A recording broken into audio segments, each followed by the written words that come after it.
Oh no, a rip. First, we're going to do a little cleanup. Get it lined nice and flat. You can use an iron. Trim loose threads.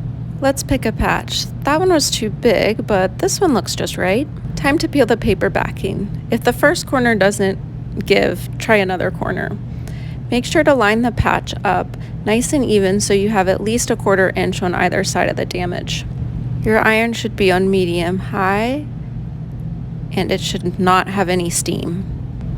Once the iron has come to temperature, press the patch for 6 seconds and 6 seconds only. Check your edges and you're ready for stitching. Oh no, a rip. First, we're going to do a little cleanup. Get it lined nice and flat. You can use an iron. Trim loose threads. Let's pick a patch. That one was too big, but this one looks just right. Time to peel the paper backing. If the first corner doesn't give, try another corner. Make sure to line the patch up nice and even so you have at least a 1/4 inch on either side of the damage.